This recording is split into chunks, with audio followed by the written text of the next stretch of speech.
Minutos.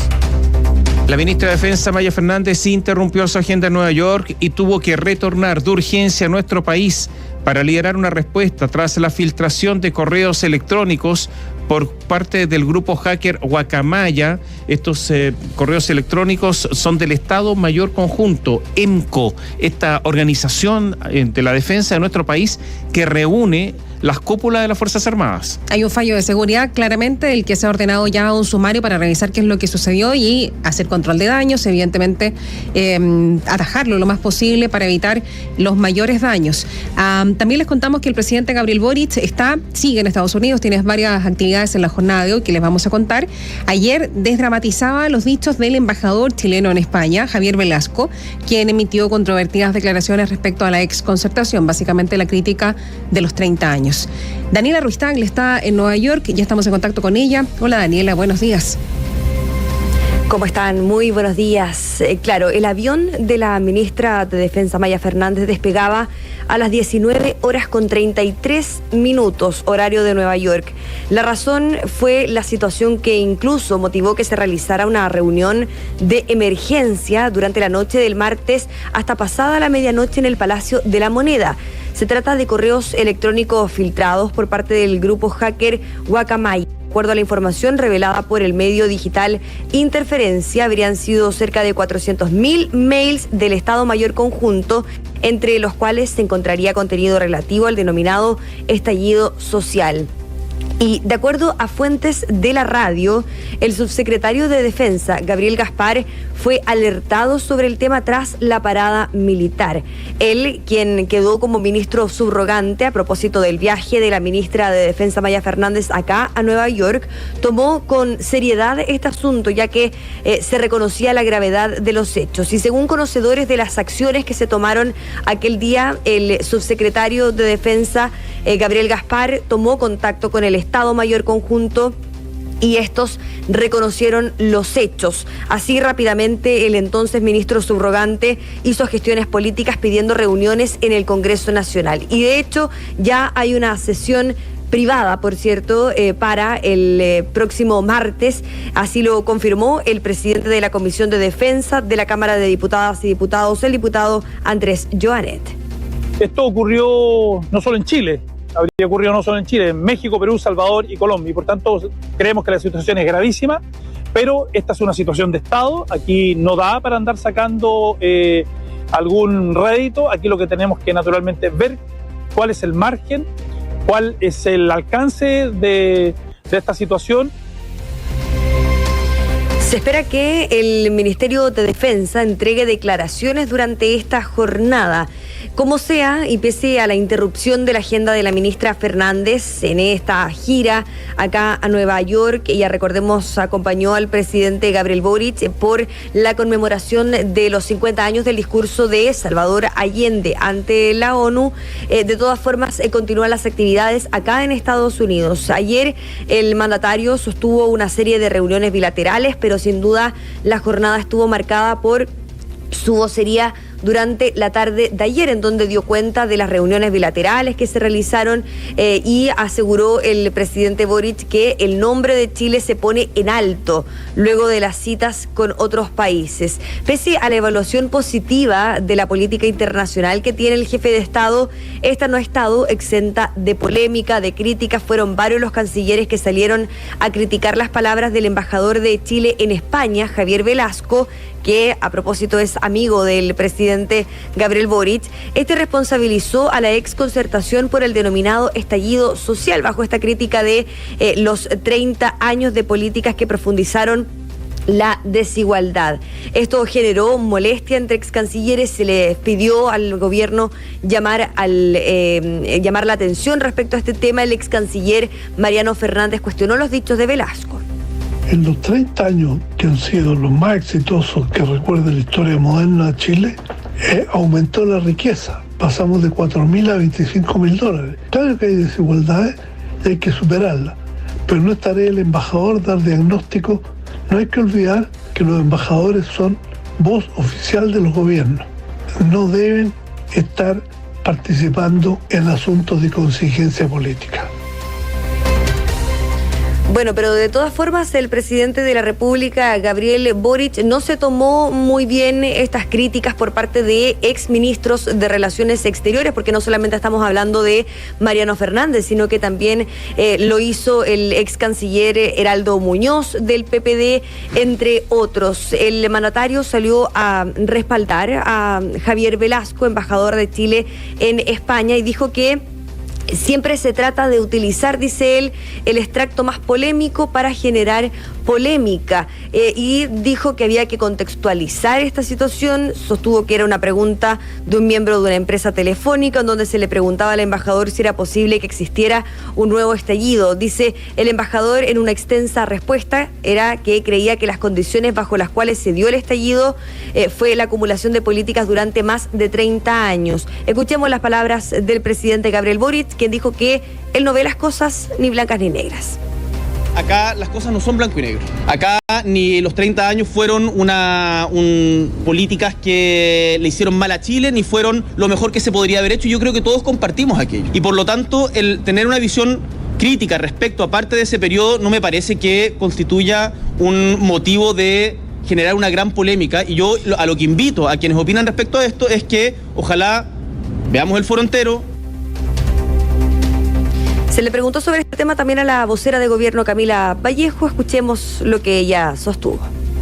Me parece que son legítimas, esto es una democracia y ahí podemos tener conversaciones, puntos de vista distintos, y si de la oposición en crítica y si de algún sector oficialista también, es totalmente legítimo y conversable. Pero creo que es importante en estos momentos quedarnos con lo relevante que marca en la agenda internacional y la propia agenda que le da sentido a nuestro programa de gobierno, la necesidad del combate a la desigualdad. Durante esta jornada, el presidente Gabriel Boric participará ya, de hecho, en las próximas horas en un desayuno de trabajo que ofreció el American Society Council of the Americas, y a las 11 de la mañana con 50 minutos, horario de Chile, se va a realizar una reunión bilateral del presidente con el secretario general de la OCDE, Matías Cormann. Es parte de lo que será esta agenda que hoy podría terminar más temprano de lo que fue el día de ayer o lo que fue el día lunes, y ya mañana entonces el mandatario retorna a nuestro país. Catherine Tomás. A ver, mira, con respecto al embajador de Chile en España, él es Javier Velasco. Mira, aquí hay un gobierno que tiene muchos amigos, todos los gobiernos lo tienen, este no es el único, y lo hemos dicho, en el gobierno de Sebastián Piñera tuvo sus amigos, y son amigos que llegan a cargos importantes. Este caso también es así. El embajador Javier Velasco no es un embajador de carrera, es un embajador político, son amigos desde la facultad, es un embajador que desde los tiempos de... tiene la misma edad que Boric, de la Facultad de Derecho, a eso me refiero, de la Universidad de Chile, tiene la misma edad que Boric, fueron contemporáneos, claro, compañeros, es muy amigo de Giorgio Jackson, es amigo de Irina Karamanos, o sea, aquí hay un grupo de amigos.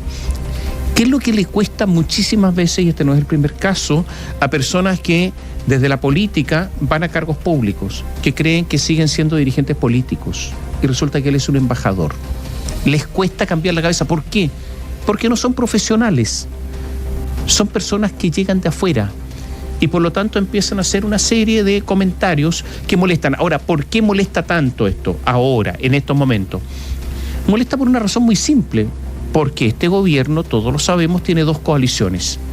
Y resulta que el embajador Javier Velasco ataca a una coalición. ¿Acaso no es lo mismo que ocurrió con Giorgio Jackson cuando dijo que había una diferencia ética y moral con la Concertación? Pero si la Concertación, a través del PPD, del Partido Socialista, del Partido Radical, están al interior del gobierno. Entonces, ese es el problema. En algún momento, y no hace tanto tiempo, hubo una especie de, o se pretendió una especie de muro, una especie de frontera, una línea Maginot entre la nueva izquierda, la izquierda de los jóvenes, frente a la antigua izquierda, por razones éticas y morales. Bueno, resulta que eso se rompió, porque resulta que ahora están en el gobierno porque los necesitan. Pero si los necesitan, justamente estas críticas son las que molestan a los que necesitan. Y eso crea problemas. Entonces, claro, tiene que hablar la vocera de gobierno, Camila Vallejo explicando lo inexplicable, tiene que hablar el presidente Gabriel Boric tratando de decir no sé qué cosa, pero resulta que la ministra del Interior forma parte de esa generación. Ana Lía Uriarte son las nuevas dos estrellas, ¿no es cierto?, que han incorporado al gabinete, por decirlo entre comillas, estrella, ¿no? Bueno, forman parte de esa generación, ese es el problema. De hablar de los votos que necesita en el Congreso para cualquier avance, por pequeño que sea, de esa coalición. Dos problemas clave, tú ya los mencionabas. Uno es el embajador, nos representa a todos en España. No puede andar hablando mal del país, cualquiera sea el tono de esa declaración o el motivo de esa declaración. No puede hablar mal de su propio país si es el embajador de Chile en España. Que eso está relacionado con lo que tú decías tú, habitar finalmente el cargo, que lo hemos visto en más de un momento, motivados precisamente por personeros de gobierno que no habitan 100% su cargo. Y lo segundo es eso, o sea, yo puedo opinar lo mismo que dice él respecto a los 30 años, la desigualdad, en fin, o tú quien esté escuchando, o no, o lo contrario. Pero el tema es que nosotros no necesitamos los votos de esas personas a las que estamos atacando para avanzar. No tenemos a esas personas en el gobierno, entonces resulta bastante difícil entenderlo. El presidente además se molesta cuando se le hace la pregunta, se enoja porque se le cita lo que ha dicho el embajador, entonces es más o menos el mismo problema una vez más. El presidente no debiera enojarse. No, pues es la porque prensa, la misma que él dice que tiene que cuestionar al poder. No, pero además es su embajador. Bueno, pero él lo designó. No es primera vez que lo hace. No, sí, claro. Cuando no le gusta una pregunta, no le gusta una pregunta, él se enoja con el mensajero. Claro, o la mensajera. Pero mira, a ver. La mensajera en este caso. Sí. El presidente del Senado, hasta hace poco presidente del Partido Socialista, Álvaro Elizalde, senador, dijo: lo que se requiere cuando se representa un país en el exterior es ser prudente, atinado y criterioso. Y por tanto todos los embajadores y embajadoras tienen que medir cada una de sus palabras cuando hablan en representación del Estado de Chile. Una crítica muy fuerte. Sergio Vitar, PPD, el PPD está en el gobierno, ¿no es cierto?, dijo que las declaraciones de Velasco revelan ignorancia, dividen a la coalición, debilitan al presidente y contradicen su discurso en la ONU. Yo no había visto declaración más fuerte que la de Vitar sobre esto. Se lo voy a repetir. Revelan ignorancia. Le dijo ignorante. Dividen a la coalición, debilitan al presidente y contradicen su discurso en la ONU. Más allá de eso, está todo dicho. ¿Para qué vamos a decir lo que dijeron otros? Porque ahí está prácticamente resumida la posición. Habló Heraldo Muñoz, recordemos, fue ex precandidato presidencial, digamos, del PPD, y dijo que están intentando defender lo indefendible. Ahora, en cuanto al fondo del tema, yo también vería las cosas. En Chile hay desigualdad, Fíjense que hay más desigualdad, y ojo con esto, en Santiago que en regiones. Y ese es otro tema. Cuando se habla de desigualdad, la desigualdad en Santiago es muchísimo mayor. Pero cuando se mide la desigualdad con relación a otros países, bueno, resulta que Chile está más o menos en la media. O sea, por ejemplo, en el coeficiente Gini, Chile está en 43,1 puntos. Perdón, la media de los países está en 43,1 puntos, Chile está en 44,9 puntos. Es un poco más desigual que la media. Pero resulta que es menos desigual que Sudáfrica, que Eslovaquia, y si nos vemos en América Latina, menos que Colombia, menos que Panamá, menos que Brasil, menos que Ecuador. A ver, está en la media. Tampoco es que aquí sea un país extremadamente desigual. Naturalmente que es un problema enorme la desigualdad, no lo estamos ocultando. Pero hay que colocar las cosas en su contexto y decir la verdad también, porque si no, no nos decimos la verdad, estamos con problemas. Y ojo, la desigualdad, yo no sé qué ha ocurrido en estos últimos par de años de pandemia, porque se han alterado todos los parámetros económicos. Incluso cuando uno tiene que comparar cifras, uno tiende a comparar las cifras con el 2018 en algunos aspectos porque han sido muy alteradas por pandemia y no tengo idea qué ha pasado. Pero con respecto, si uno ve el 2018 con respecto al 2010, la desigualdad disminuyó en Chile, no avanzó. Entonces ha ido disminuyendo muy lentamente, es verdad, progresivamente, es verdad, pero había ido disminuyendo. Entonces son cosas que hay que mirar y hay que mirar en su contexto. Yo diría que yo miraría también a nivel de zonas de Chile, porque todo Chile no es igual en esta materia. Digo estas cosas para decir que hablar al voleo no tiene mucho sentido. Si uno quiere hablar en serio, hay que hablar en serio con todas las cifras en la mano y mirar qué es lo que ocurre. Pero ya, esto pasó, este es un gobierno que tiene, como todos los gobiernos, sus amigos, se defiende a los amigos, algunos dicen por ahí una camarilla, en otros gobiernos también, si vamos a emplear la palabra, existía esa camarilla no elegida por lo demás, camarilla que se elegía a dedo por parte del presidente de turno. Y eso es lo que pasa con Javier Velasco, el embajador Javier Velasco, el embajador en España. Daniela. Ahora tampoco se entiende la defensa del presidente Gabriel Boric, porque él llama a los cancilleres, bueno, en este caso a la prensa, pero después se explicó que también era a los cancilleres, a leer el discurso o escuchar el discurso completo. Bueno, yo los quiero invitar a que escuchemos parte de esto. Y efectivamente Javier Velasco decía, sin lugar a dudas se pueden producir protestas, consultado respecto a un eventual nuevo estallido social en nuestro país. Existen sectores que se sienten profundamente golpeados por lo que ocurrió con el rechazo de ese texto constitucional inmensamente progresista, pero un estallido de esas dimensiones no es una cuestión baladí. Para que llegáramos a eso se requirieron 30 años de políticas que profundizaron la desigualdad, 30 años de un país percibiendo eso de forma cotidiana. Yo creo que está claro. Sí, ¿sabes lo que pasa? Pero ¿por qué se produce todas estas declaraciones? ¿Cuál es el problema? El problema es el plebiscito. El plebiscito fue un golpe gigantesco para el gobierno y para ciertos sectores de la izquierda, muy grande. Y también para la izquierda llamada democrática, que estuvo por el apruebo. Es el plebiscito. Entonces empiezan las reflexiones de por qué hubo un voto de rechazo al texto constitucional que era apoyado por el gobierno. Si justamente esta era la salida al estallido social, porque al final eso era, ¿no? Una nueva constitución como salida del estallido social. ¿Qué es lo que pasó? Entonces resulta que hay reacciones porque no había una reflexión profunda respecto a lo que ha ocurrido con el plebiscito. Por eso el presidente se enoja, el presidente se enfurece, pero resulta que en vez de enfurecerse y enojarse hay que pensar un poco más. Por ejemplo, habría sido bueno que el presidente hubiera pensado un poco más en cambiar su gabinete, porque justamente la modificación del gabinete fue la reacción a la derrota en el plebiscito. Entonces, pero no ha habido mucha reflexión y por eso tanta rabia en algunos momentos, tanta, no digo desesperación, pero es rabia por todo lo que ha ocurrido. Y lo de Velasco es una reacción más, a lo mejor superficial, frente a preguntas que le hacen en España respecto a lo ocurrido en materia política en los últimos tiempos en el país, que ha sido noticia mundial. La pérdida de un plebiscito constitucional es una noticia mundial porque estaban los ojos puestos sobre Chile. Vamos a ver qué es lo que ocurre durante esta jornada. ¿Cuál es la agenda para hoy, Daniela?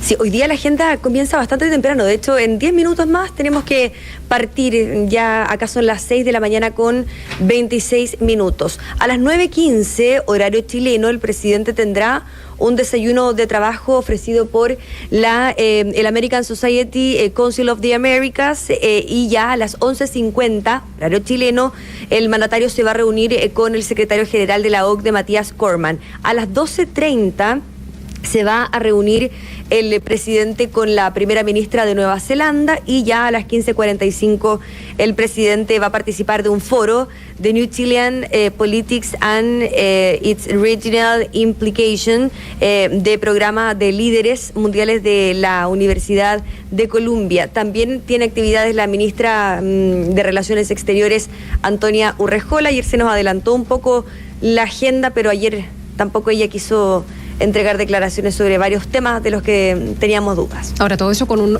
un ojo o uno y medio respecto a lo que está pasando acá con la filtración de los correos electrónicos del Estado Mayor Conjunto, ¿no? Que manda de inmediato a la ministra de Defensa. De vuelta.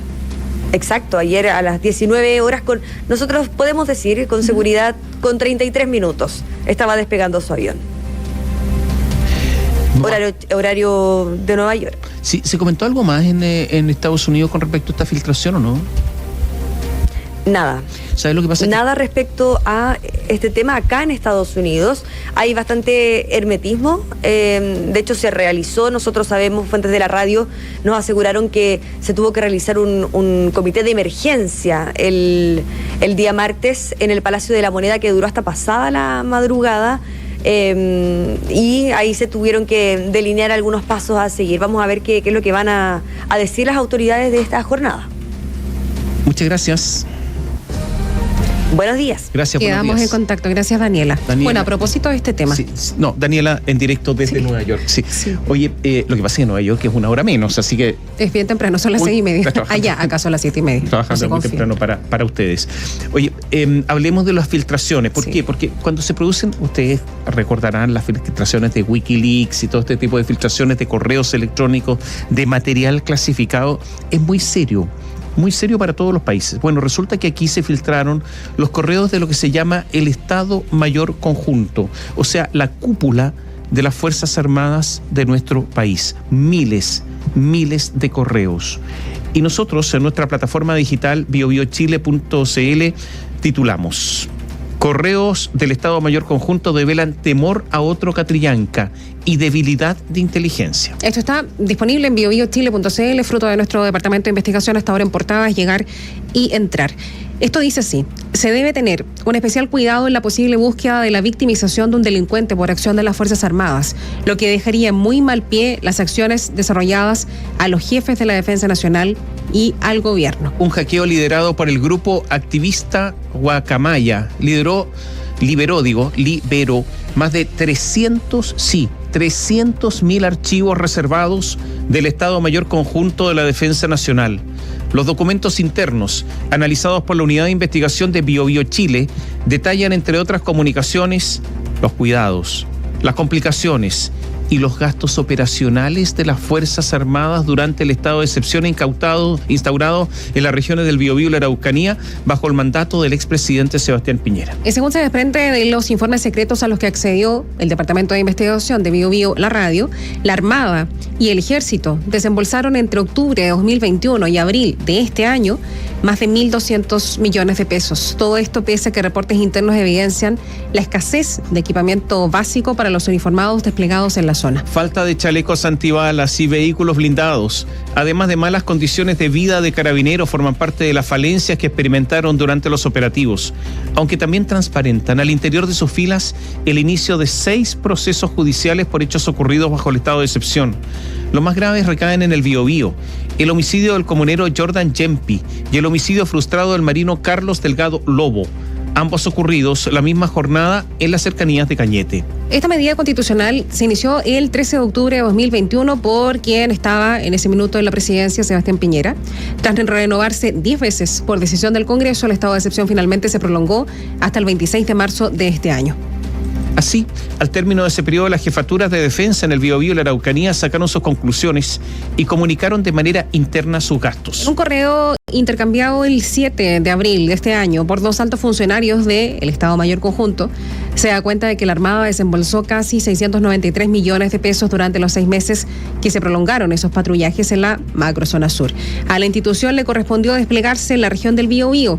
En total, el escrito estipula la participación de 1.300 efectivos y 41 medios de transporte. De este modo, dentro de sus principales gastos aparecen aquellos relacionados a las horas de vuelo, 309 millones, y combustible, casi 230 millones de pesos, y viáticos y gratificaciones, más de 148 millones de pesos. Todo esto está detallado con tablas, imágenes que pueden revisar en nuestra plataforma digital. El Ejército, en tanto, ocupó 523 millones de pesos en ambas regiones, 46 millones en el Biobío y más de 477 millones en la Araucanía. Empleó 212 medios de transportes y 978 uniformados. Un desglose de los gastos, sin embargo, no es la única conclusión que se hizo al interior del Estado Mayor Conjunto.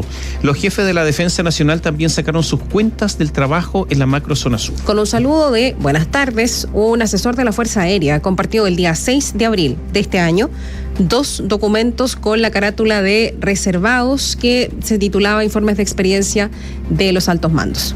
En ambos, los encargados del despliegue militar coincidieron en la falta de equipamiento para ejercer sus labores. Ejemplo de esto es la necesidad de vehículos blindados en alguna de las unidades de la zona, a lo que se suma la falta de chalecos antibalas y equipamiento para desarmar barricadas instaladas en los cortes de ruta. Esto último fue particularmente notificado en el Biobío, bajo la firma del jefe de defensa de la época, el contraalmirante Jorge Parga. Se recomienda adquirir vehículos que cuenten con las protecciones adecuadas ante posible emboscada en zonas de conflictos o, en su defecto, blindar vehículos en cabina y camada para protección del personal, escribió el uniformado en su informe. En tanto, la falta de stock para los repuestos de los medios de transporte afectó al equipo de la Araucanía. El entonces jefe de la Defensa Nacional, Edward Slatter, reconoció que el prolongado tiempo de respuesta a los respectivos procesos administrativos repercutió en la eficiencia.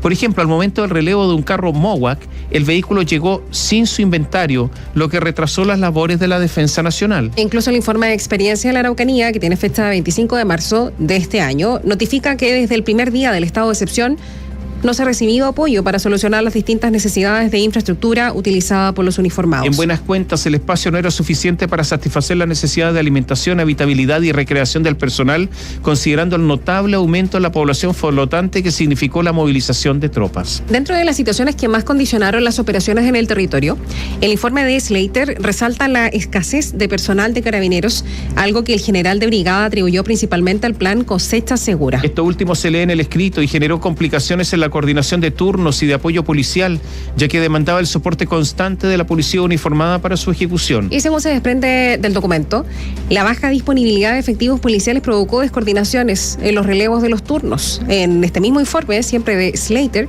enaltece la planificación de los militares quienes dispusieron patrullajes 24/7. Lo anterior se diferencia con personal de Carabineros de Chile, ya que ellos se circunscribieron a turnos de 8 horas, dejando incluso puntos de control sin presencia en momentos que ameritaba mantener una presencia de manera continua, señala el informe. Y además, es más, va más allá porque califica la falta de personal de Carabineros para la ejecución de las tareas de control como la mayor dificultad que tuvieron que enfrentar. La situación llevó a que solo se realizaron patrullajes con medios materiales y humanos de origen militar, sin posibilidad de poder realizar un control más exhaustivo. Esto es parte de un extenso reportaje, hay mucho más, que está en biobiochile.cl en estos instantes en portada.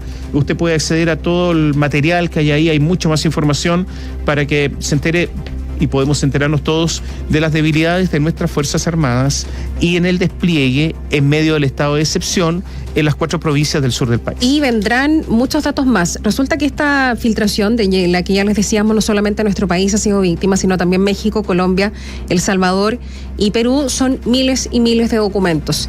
Respecto a la información filtrada en nuestro país, estamos hablando de 2 terabytes de documentos. Por lo tanto, nuestro departamento de investigación sigue revisando esa información y vendrá muchos detalles más de lo que ha sido esta filtración. Por ahora está lo que ya les contábamos en portada a esta hora en biobiochile.cl respecto de lo que sabemos hasta este minuto de esta filtración, de estos correos, o este hackeo más bien, porque no es una filtración, de este hackeo de correos del Estado Mayor Conjunto.